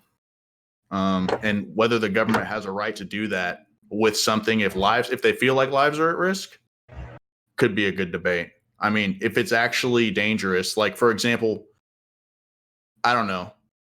I think guns are more polarizing than other subjects, like seatbelts, for example. If you had to get your car, the government had a buyback program, let's say for emissions, right? Like maybe pollution, and you had to sell your car back and get an electric car. Would that be as polarizing as the gun debate, or is there something special about the gun debate? There's something special about the gun debate, and it's mostly the fact about school shootings and how they're portrayed in most Western media. And not just school shootings in general, just most mass shootings. I don't know how deep into this I could go without this being completely safe to talk about. Okay. But I would like to say New Zealand, that whole debate around what happened. Yes. That got a huge debate going on about free speech and whether or not normal people should have guns. Or guns that could fire more than, say, 5 bullets in 5 seconds. But people that... this is the part that sucks about me in political debates. I don't know which branch to go off of. I'm sorry. No, that's fine. So my opinion on that is, if you take away, there's 2 outcomes to removing weapons from people. If you remove all the weapons, then the government can and will become tyrannical. 2, if you remove the weapons from the people who want to commit a crime, they'll just commit a crime with something else. Like Britain's knife crime. Did you know there's knife crime in the UK is worse than gun crime in the US?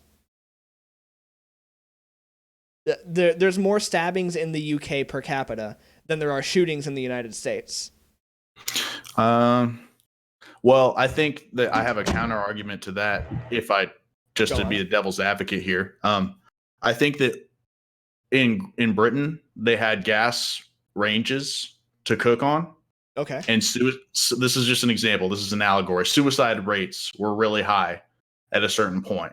Okay. And the argument against banning them was that if you take away gas range, they will just find another way to commit suicide, kind of like you're saying with crimes. And it turns out that's actually not true. Suicide numbers went down immediately and never went back up after they eliminated gas ranges. So I would say that sometimes having easy access to do something can be a motivation to do something, which might be a reason that people want to ban automatic weapons.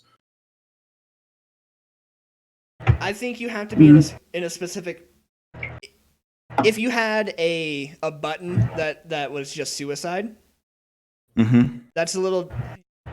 You have to be in a certain mental state to want to end your own life, which there's never a situation where you're just in a place where you can kill a bunch of people. You have to go and do something. Like, you have to prepare for it. You have to have weapons at your disposal. You have to go to the place, and then you have to start doing it, right? Yeah. There's a lot of steps you have to do to become a mass murderer.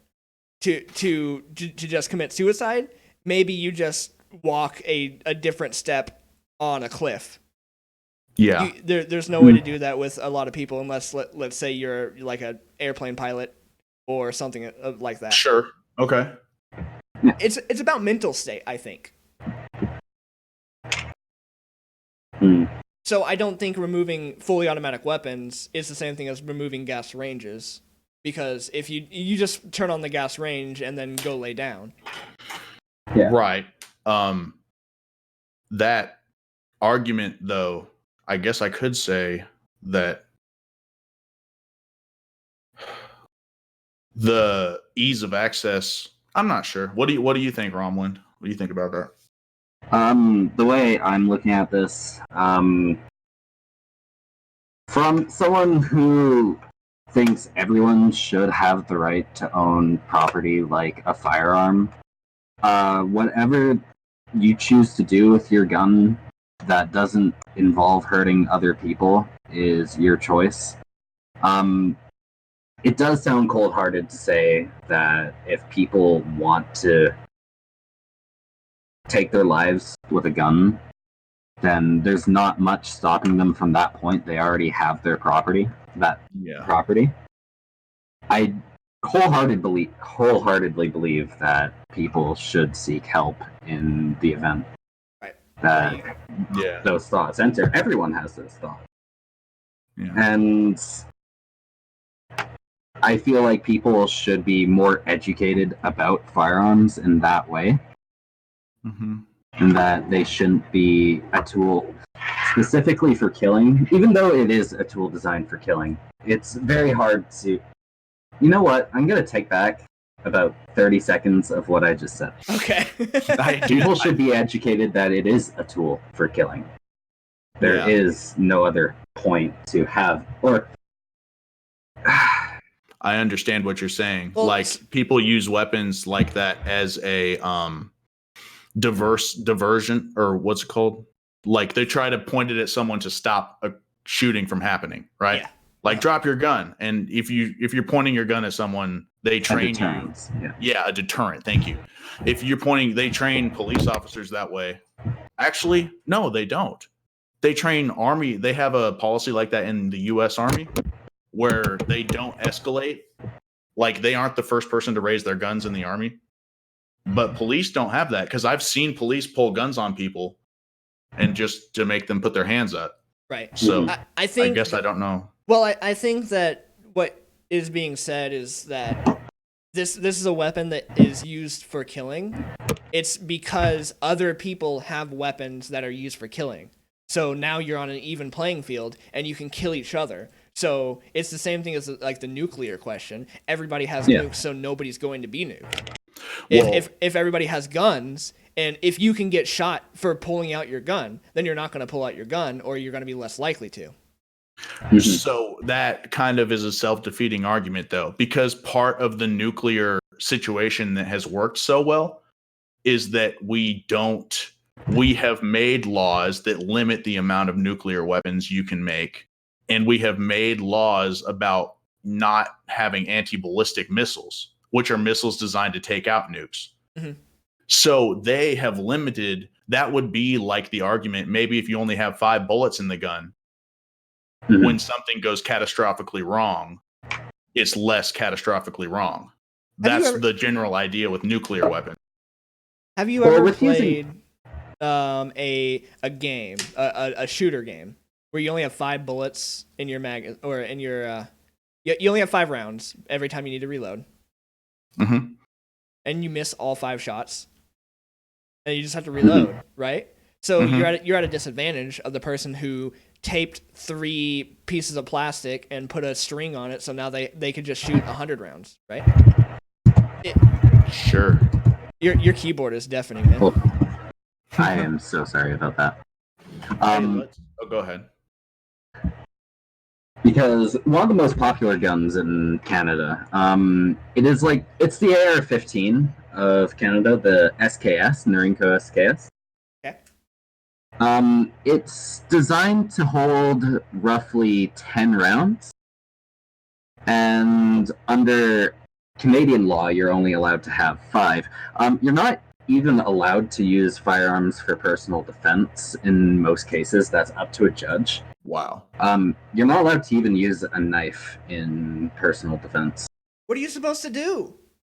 You're not supposed to do anything. You're supposed to let the police take care of the situation in most part. Guess I'll just die. So police have the right to kill someone in self-defense, but no one else does? Yeah. Doesn't that seem totalitarian? That's really messed up. I would. When you look at it that way, yes, but many Canadians do not really. It's not that they don't care about the fact, it's just that we never really see that problem in Canada because Yeah. most people don't ever really get to that point where they need to defend their life. Yeah. Violence is, especially where I live, kind of rare. There's not many situations where I'd go outside and think I need to have a weapon with me. Yeah. It starts with defending a property, though. Like, what if someone was keying your car or slashing your tires, or stuff like that? There was a case in either Saskatchewan or Alberta. This guy was on his farm and he saw three teenagers drive into his property and start to approach his house. He took out his shotgun and went on his porch and told them to stop, and they kept going. In fact, they actually rushed him.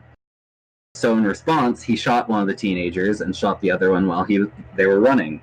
Oh, geez. Oh no. I think they already went down the road to his house, which was about 200 meters into his own property. Uh-huh. And he was arrested, and his gun license was suspended. And when he was taken to court, it was a very long court proceeding. It took like 2 or 3 years. Jeez. And he was found. I don't actually remember the outcome of the case, but his gun license was permanently revoked. Jeez. And I think he had to pay a major fine, but he didn't get faced with jail time. Interesting. Well, he's kind of a back shooter, though. Yeah, he did. That's a different crime. Yeah. But if you think about it, if someone is on your property and you do not want them there, and if they had malicious intent, Yeah.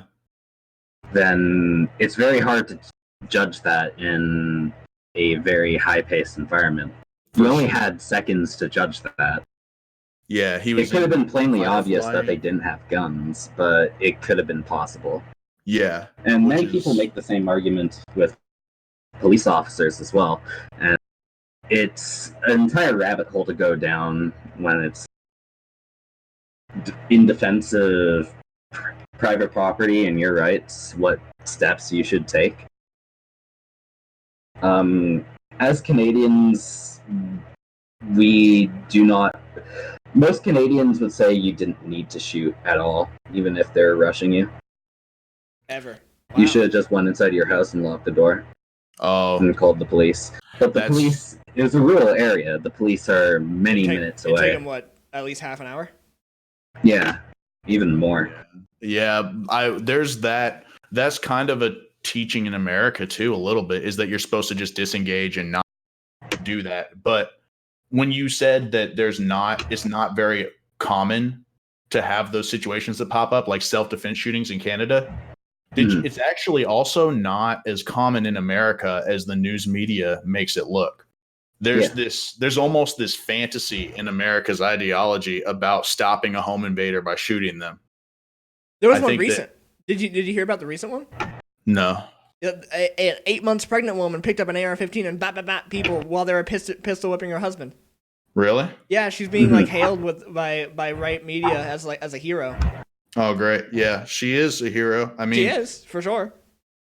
if you pull out a gun to pistol whip somebody, you're going to get shot. I mean, there's this absolutes with guns that just sits wrong with me. And I can't say that the right to have them should be taken away ever, because I know that totalitarian government with unarmed citizens is going to run rampant. But I think that there's this fantasy that's being sold by the right, as Donald mentioned just now. She's being hailed as a hero with her AR-15 because she finally did the thing. She used it for good. But I think that just the more guns you have, the more gun violence you manifest too. So I'm torn on that. An 8 months pregnant woman is like almost the weakest person you can think of as terms of physical strength, right? Yeah. Like the only weaker thing would be 90-year-old deathbed grandma. So Mhm. it was like the ultimate equalizer. She was put on the same playing field as two young to middle-aged men who were taking her husband hostage. Yeah, absolutely. And I think that's worth more than almost anything. We definitely need to be honest about situations where there are heroes. I would think that the left has a vested interest in there being no such thing as an armed hero in this day and age, and that's just not true. So trying to push that as an agenda is a backfiring mechanism, which the left is really good at doing. They always do that. Their plans always backfire, I think. Probably an unpopular opinion, but it's true. Do you have any final words, Yeah. Romwin, before we Yeah, finish up? Romwin, what you got? Not really. I got pretty much everything out that I really wanted to. Okay. Well, thanks for Thank you joining for coming us. on. It was fun. your I haven't opinion is- done many political debates, so Ooh, good practice. we'll definitely have you on more later then. Okay, thank you. See you later. See ya. See ya. And I do want to say, Islamophobia. We came really close to touching on that with the New Zealand conversation with Romwind just now. So we definitely want to bring that up next Wednesday. Yeah, for sure. Because that Islamophobia is the most extreme example, and it caused a bunch of gun control laws to be made in New Zealand, right? Yeah, remind me to write that down after this podcast. That's really important, especially because Islamophobia, if it's like that systemic quality that problem has, where generation after generation is impacted by it, is really worth delving into, especially in light of go ahead. In my opinion, it's crazy to me that there's a law in there for a specific group of people. Like, these people are special, so we need to treat them special. That's crazy. Well, yeah, that's different than most laws are. I think that most laws try to be as general as possible. Mm-hmm. So and the fact that it's not is insane, in my opinion. Yeah, I think they should probably just make laws against discrimination against most people, any people. Yeah, right? Any people. Why does it need to be specifically Muslims? I don't know. I really, Romwind, next time also, if you recognize the name Weinstein. Say that again? If you recognize the name Eric Weinstein, let me know, because I think he might have been in Canada when those laws came out that you were talking about kind of in the same vein as Islamophobia. But like just laws against hate speech that kind of were out of control. All right. So let's do it. We got 3 minutes left. Let's do flash debate. So last time we did what was it? Doritos versus Cheetos. Yeah. This time we're doing Skittles versus M&Ms. Why? You can't ask why the debate.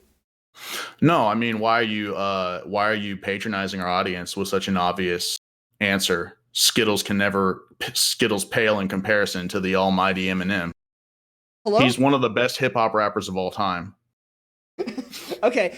So the only thing M&Ms are best at is movie theater turn off your phone messages. But everything else, Skittles is just better. You have variety. Okay, let's have a blue M&M and a red M&M. They taste the same. If you are eating your M&Ms one at a time, you should go to jail forever. Your M&Ms should be taken away from you. The only socially acceptable way to eat M&Ms is to shove all of them in your mouth at once. And you should have been aborted.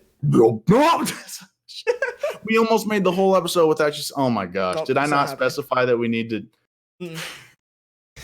So pretext before the podcast, we were doing like over the top, unacceptable debate methods and yelling "you should have been aborted" in the abortion debate was the most taboo thing. So I had to put that in there somewhere.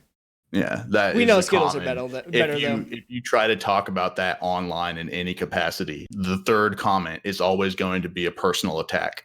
So, a highly exaggerated personal attack. Yes, it always is.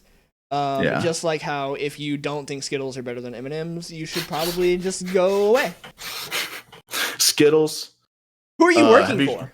Who's the Skittles campaign? Who's the Skittles ad manager? Who's writing these Skittles ads? They're disgusting. Taste the rainbow. I've got Skittles fever, and they got their arm, and Skittles fall out. Have you seen that? They're awesome. Look, What do you got? M&Ms are Anthropomorphic. You got anthropomorphic candy with legs. Ooh. Yeah. What about Gumby? He was candy. Gumby I mean, wasn't American candy. hero. Gumby was clay. Wasn't he candy? He was clay. He was a veteran. So what are you saying, Donald? Donald Duck was a veteran. Donald Duck served 2 terms in The Navy. Oh, yeah. I can't do it. Alrighty, we are out of time. Thank you for coming to our Yeah, thanks so much, you guys. to Reviving Discourse. We had our first guest on today. We need to do this more often. We need to have people on here to talk and to share their opinions. That was the goal of the podcast in the very beginning, right? I want to make a goal here. I'm going to put this in front of our viewers, in front of Romwin, in front of my mom, in front of God, and everyone else. We are going to have a guest on here by next month who has an opinion that is completely opposite of what we think. Yes. We're going to make that happen. We're going to work to make that happen. So episode 8 or before, someone will be there be on this show. Somebody who completely disagrees with us, and we will have a reasonable conversation with a stranger on the internet and change history. Yep. It'll be the first time it ever happened, people. Put it on your calendars. Thank you again for coming. We will see you next Thanks, week, everybody. 6 p.m. Central Standard Time. Goodbye. Bye.